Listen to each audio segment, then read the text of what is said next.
इसी तरह से जो पलटू साहब थे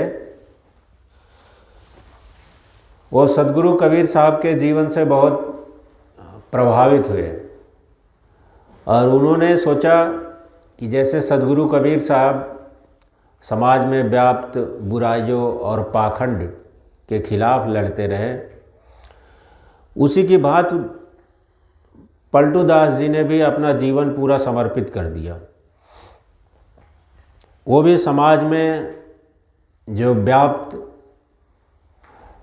असमानता थी, जातिवाद था और धर्म के खिलाफ उन्होंने अपनी आवाज़ उठाई। लेकिन सदगुरु कबीर साहब तो सदगुरु थे और उनकी 52 कसनियाँ ली गई, लेकिन उसका जो मुग़ल शासक थे उनका कुछ नहीं बिगाड़ पाए। लेकिन मुग़ल शासन तब भी था जब पलटू दास थे और वो भी समाज में जितनी भी व्याप्त बुराइयां थी उसके खिलाफ लड़ते रहे। लेकिन सदगुरु तो सदगुरु थे और इनको समाज में दूसरा कबीर जो बनने की कीमत चुकानी पड़ी और पलटू दास जी की हत्या कर दी गई। लेकिन हमें उनके जीवन से सीख लेने की आवश्यकता है कि वो भी कबीर साहब की तरह से बिल्कुल निर्भीक रहे, निडर रहे। वो भी समाज में वो उस समय लड़ रहे थे 250 वर्ष पहले, जबकि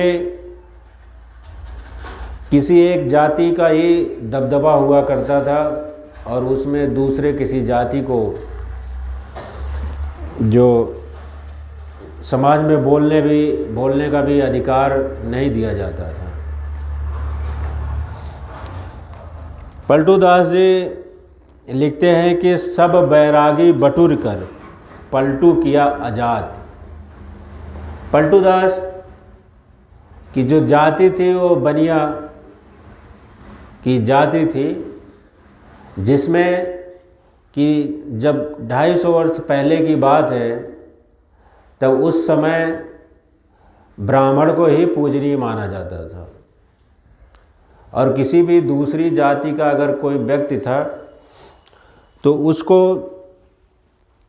पूजने पे प्रतिबंध लगा दिए गए थे। तो जब ये पलटू दास जी का नाम हो गया और लोग इनको गुरु बनाने लग गए और लोग इनकी पूजा करने लग गए, तो ये देखकर कुछ लोगों को आपत्ति हुई और उन्होंने कहा कि ये जो बनिया जाति का आदमी ये पूजनीय नहीं होता है। लेकिन पलटू दास जी इतने महान संत हुए कि समाज में जो इनके विरोधी थे वो अपनी पूरी तरह से कोशिश करते रहे इनको परेशान करने की, लेकिन फिर भी पलटू दास जी ने कभी हिंसा की तरफ नहीं गए और ना ही कभी उन्होंने हिंसा का समर्थन किया। उन्होंने कहा था कि कनक धार जो होए ताहि न अंग लगावे। उन्होंने कहा था कि अगर तलवार सोने की हो तब भी मैं उसको हाथ नहीं लगाऊंगा, क्योंकि जो तलवार होती है उसका काम सिर्फ रक्त बहाना होता है और जो संत होते हैं वो इस रक्त और पात के विरुद्ध रहते हैं। समाज में जो भी उनको कहना होता है वो उस बात को कहते हैं निडरता के साथ में कहते हैं। पलटू दास हिंदू मुस्लिम एकता के जो पक्षधर थे, लेकिन उस समय जो हिंदू मुस्लिम एकता की बात करना मतलब अपने आप को खतरे में डालना था। पलटू दास जी का एक पद है जिसमें वो कहते हैं कि मुसलमान रबी मेरी हिंदू भया खरीफ। जैसे रबी की फसल होती है और खरीफ की फसल होती है धान और गेहूं की, इसी तरह से उन्होंने कहा कि जो हमारे समाज में हिंदू और मुसलमान भी इसी फसल की तरह से हैं। वो उन्होंने कहा कि हिंदू भया खरीफ दो फसिल हमारी, इनको चाहे ले काट के बारी बारी। उन्होंने कहा था कि जैसे रबी और खरीफ की फसल हर 6 महीने बाद आती है और उसको बारी बारी काट के लोग अपने घर में लेके आते हैं और रखते हैं, इसी तरह से उन्होंने बोला कि ये हिंदू मुसलमान भी हैं जो एक दूसरे के पूरक हैं। एक दूसरे से बैर रखने की आवश्यकता नहीं है। उन्होंने लिखा कि साल भर में मिली यही हमको जागीरी और चाकर भरे हजूरी, कौन अब करे तगीरी। और दोनों को समझाई ज्ञान का दफ्तर खोले, सब कोयल हो जाए अमल दे कौ न बोले। उन्होंने कहा कि एक दूसरे को अगर समझाया जाए और एक दूसरे अमल करें, अपने आप को कोयल की तरह से अगर हो जाए, जैसे कोयल मीठा बोलती है, तो इसी तरह से अगर कह रहे हैं कि हिंदू मुसलमान भी आपस में हो जाए तो किसी को कोई समस्या नहीं होगी। फिर आगे वो कहते हैं दो दीन के बीच में पलटू दास हरीफ। उन्होंने कहा कि पलटू दास और हिंदू मुसलमान सभी मानव जाति के हरीफ, हरीफ मतलब हिमायती, जो भला चाहने वाला उसको कहते हैं। तो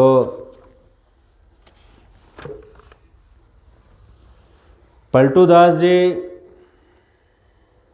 हमेशा से ऐसी उन्होंने साखियाँ बोली है और उसका ऐसे उन्होंने भेद खोला है, जो कि जिस चीज़ का कबीर साहब ने इशारा किया, पलटू दास जी ने उसका पूरी तरह से भेद खोल दिया।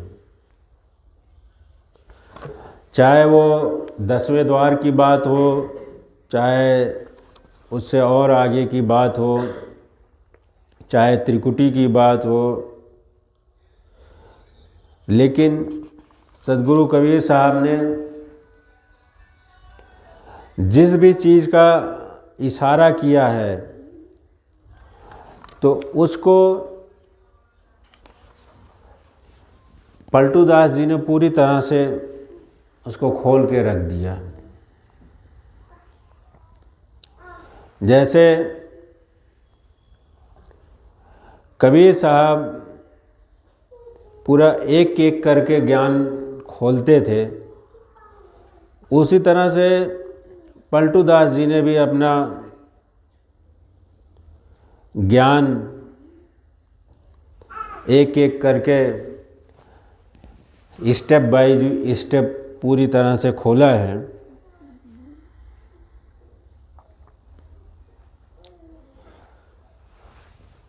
कबीर साहब के एक साखी है जिसमें कहते हैं खेल ब्रह्मांड का पिंड में देखिया, जगत की भरमना सब दूर भागी, बाहर भीतर एक सा शाश्वत, सुषमना डोरी तहाँ उल्टी लागी। पवन को पलटकर शून्य में घर किया, घर में घर भरपूर देखा। कहें कबीर गुरुपुर की मेहर से त्रिकुटी मध्य दीदार देखा। जैसे इस पद में सद्गुरु कबीर साहब ने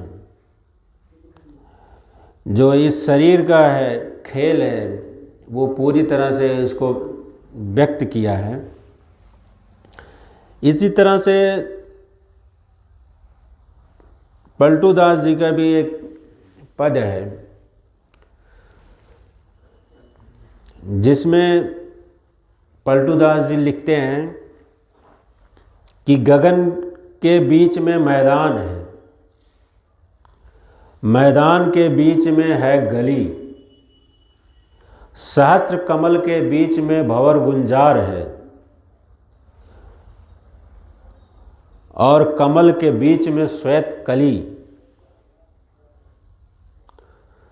फिर आगे लिखते हैं कि शून्य सागर भरा सत्य के नाम का, ताही के बीच में सुरता हली। फिर आगे लिखते हैं कि अक्षय एक वृक्ष की डाली पर पड़ा एक हिडोला प्रेम की झूली। अमी रस चुए सोई पीवे कि नागिनी,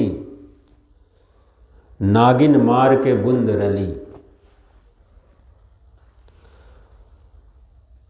बुंद के बीच में एक ऐसा रूप है, रूप को देख के रहट चली। दास पलटू कहें जब हो रहा आरुल, तो संत को समाधि भली। तो जो पलटू दास जी की जो साखियाँ हैं वो कबीर साहब के पूरे ज्ञान को पूरी तरह से खोल देती हैं।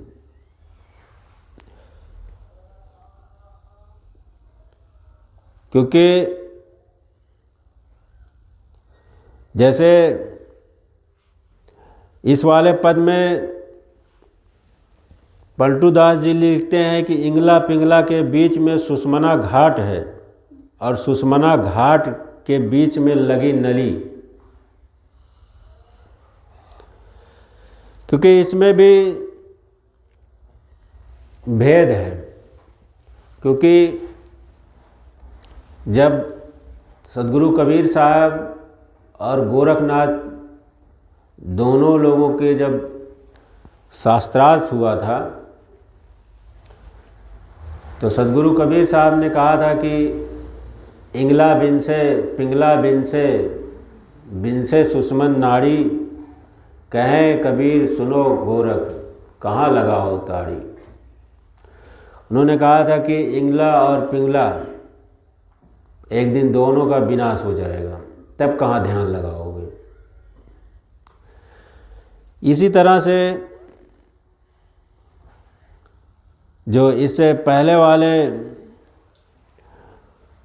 पद में जो कबीर साहब लिखते हैं कि खेल ब्रह्मांड का पिंड में देखिया, जगत की भरमना सब दूर भागी। बाहर और भीतर एक सा शाश्वत, सुषमना डोर तहाँ उल्टी लागी।